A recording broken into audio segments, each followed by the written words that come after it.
People say it gets easier every time. It doesn't get easier.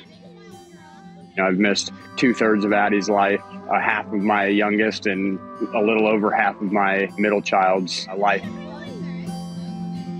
It was Zachary's second deployment with the Indiana National Guard.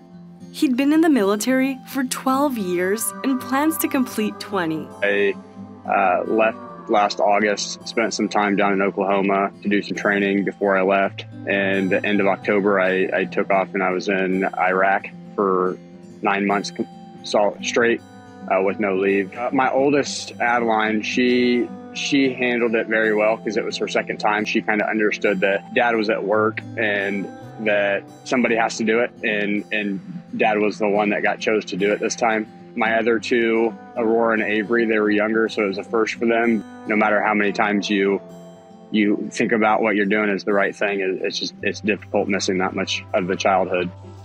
So he was really looking forward to getting back to spending their childhood with them. And 1 year after he left, that's exactly what he did. And closer. Big smiles, yeah. Look right here, girls. Big girls. Avery! Avery! Speaker butt. Hey! Look at me! What are you doing? You better not Firefly! Who's that?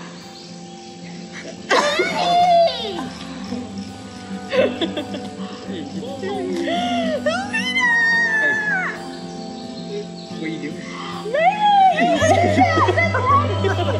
Oh my goodness!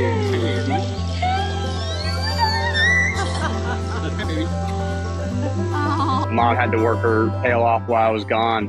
Being a single mom and seeing her smile because of the kids being so happy just filled everything. The youngest one, she was only a year old when I left. She didn't know who I was because Dad on the screen is a lot different than Dad in person. It took about 4 days for her to finally come around.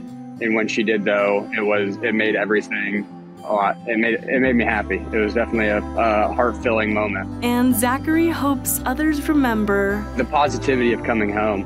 There's a good girl. There's a wonderful girl. There's such a negative image of coming home and people, they don't know what they're getting into and the struggles of coming home from a deployment. It can be tough, but take those positive moments and those memories and remember them and hold on to those.